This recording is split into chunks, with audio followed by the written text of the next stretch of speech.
राज्यातील शेतकऱ्यांची कर्जमाफी येत्या 30 जुलैपूर्वी होईल असा दावा राज्याचे कृषी मंत्री दत्तात्रय भरणे यांनी केलाय। कृषी कर्जमाफीचा लाभ आता इन्कम टॅक्स भरणाऱ्यांना मिळणार नाही। ही कर्जमाफी गरीब शेतकऱ्यांसाठी आहे, मोठ्या शेतकऱ्यांसाठी नाही असंही त्यांनी सांगितलंय। आणि किती कोटीची कर्जमाफी होईल, किती शेतकऱ्यांना लाभ होईल?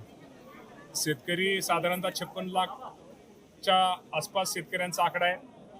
शेतकऱ्याचा आकडा कमी जास्त होणार नाही, परंतु जी कर्जमाफीची रक्कम आहे जी 36,585 कोटी, त्यामध्ये निश्चित प्रकारे वाढ होऊ शकते।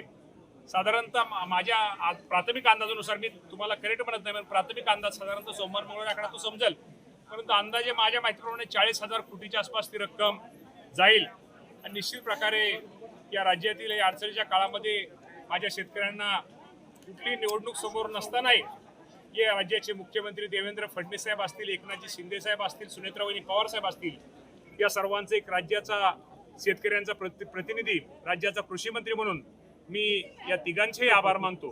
कधीपर्यंत शिक्कामोर्तब होईल? म्हणजे सतत आपल्या सर्वांना माहित आहे तारखा वगैरे चेंज होण्याची मी आपल्या माध्यमातून सगळ्या शेतकरी बांधवांना सांगतो। ही गोष्ट खरी आहे की राज्याचे मुख्यमंत्री देवेंद्र फडणवीस साहेबांनी आणि आम्ही सुद्धा 30 जून ही तारीख दिली होती, परंतु आपल्या सगळ्यांना माहित आहे कर्जमाफीची रक्कम ही पुरवणी बजेटमध्ये होती आणि पुरवणी बजेट हे अधिवेशनामध्ये ते चर्चेला गेले आणि ते मंजूर होतं आणि ते मंजूर झाल्यानंतर त्याच्यावरती राज्यपालांची स्वाक्षरी होते। कदाचित 1-2 दिवसामध्ये राज्यपालांची स्वाक्षरी ही होणार आहे। आणि दुसरं आम्ही सांगितल्यानंतर आम्हाला दुसरी एक अडचण होती की आपल्याला माहिती आहे ही कर्जमाफी या राज्यातील जे गरीब शेतकरी या गरीब शेतकऱ्यांसाठी आहे, इन्कम टॅक्स भरणारे जे मोठे शेतकरी यांच्यासाठी नाही आहे। त्यामुळं ही आम्ही या देशाच्या अर्थमंत्री निर्मला सीतारामन यांच्याकडे ती आम्ही त्या यादीची मागणी केली होती आणि मला वाटतं त्यांची पण सही आता निर्मला सीतारामन मॅडमची झालेली आहे। ती आता तो प्रश्न आमचा निकाल निघाला आहे। एक 4-2 दिवसांमध्ये आम्हाला ती संपूर्ण जे IT भरणारे शेतकरी आहेत, इन्कम टॅक्स भरणारे शेतकरी, त्यांची यादी आम्हाला मिळेल आणि राज्यपाल महोदयांची शेतकरी सही पण आता होईल। त्यामुळे शेतकरी कर्ज आणि आता फक्त आकडे चेंज होते, त्यामुळे 4-8 दिवस थोडे उशीर लागेल, कारण का आपल्याला माहिती आहे की मुख्यमंत्र्यांनी ज्या 2 अटी होत्या, महात्मा फुले कृषी कर्जमुक्तीच्या शेतकरी कर्जमुक्तीची आणि आपल्याला प्रोत्साहन ह्याची शेतकऱ्याची जे रेग्युलर कर्ज भरतात त्यांच्या, या दोन्ही अटी राज्याचे मुख्यमंत्री यांनी शिथिल केल्यामुळं त्यामुळे निश्चित प्रकारे आता थोडं यादीमध्ये थोडं कमी जास्तपणा होईल, परंतु लवकरात लवकर, मी माझ्या माहितीप्रमाणे लवकरात लवकर, मी तर फक्त तो नक्की ऑगस्ट उघडणार नाही, जुलैच्या अगोदरच माझ्या शेतकऱ्यांना कर्जमाफी मिळेल असा 100% आम्हाला एकंदर अंदाज आहे। आणि ती माफी मिळण्यासाठी आमच्या सगळ्यांचा, राज्याचे मुख्यमंत्री आणि आमच्या सगळ्यांचा त्या बाबतीमध्ये प्रयत्न राहील। मामा शेतकरी महिला विधेयक जे आपण मांडलेलं आहे, त्या विधेयकाचा फायदा 100% पाऊस राज्यामध्ये झालेला आहे, पण काही ठिकाणी ज्यादा पाऊस झालेला आहे, काही ठिकाणी कमी पाऊस झालेला आहे। ज्यादा ठिकाणी पाऊस झालेला आहे, अजूनही तिथे पेरणी वापसा नसल्यामुळे पेरणी नाही, जिथं कमी पाऊस झाला तिथं ओलावा नसल्यामुळे पेरणी नाही, परंतु तरीही साधारणतः राज्यामध्ये आज अखेर खरीपाची पेरणी 60% वर गेलेली आहे आणि उरलेली 30-40% पेरणी साधारणतः या जुलै महिन्याच्या एंडला होईल।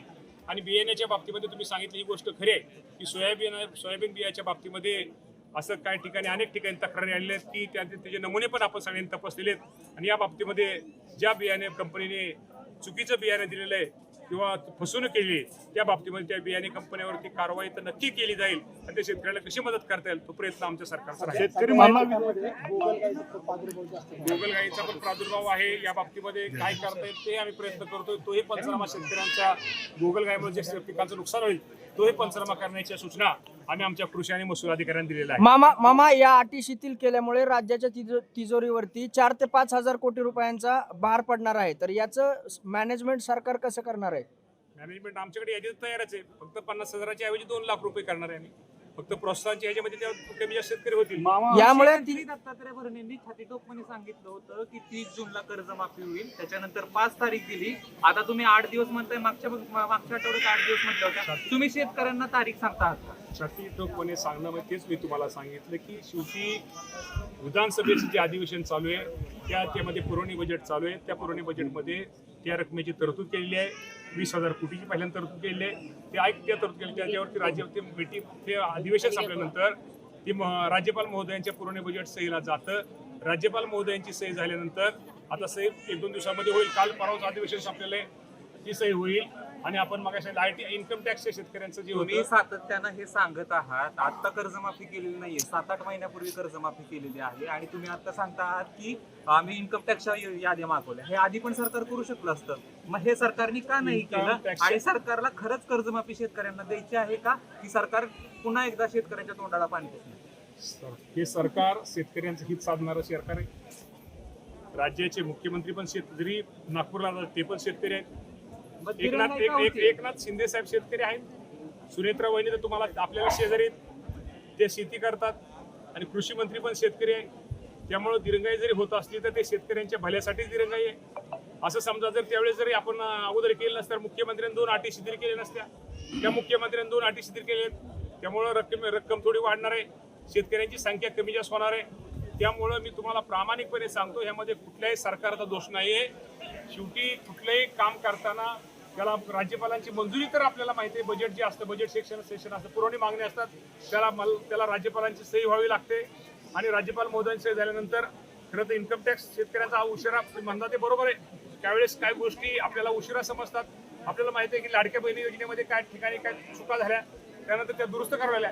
ह्या योजनेमध्ये कुठल्याही प्रकारची चूक राहू नये, उणिवा राहू नये, यासाठी निश्चित प्रकारे राज्याच्या मुख्यमंत्र्यांनी इन्कम टॅक्स भरणाऱ्या शेतकऱ्यांची यादी आम्ही मागितली. त्याच्यावर मागाशी तुम्हाला सांगितलं, निर्मला सीतारामन मॅडमची सही झालेली आहे.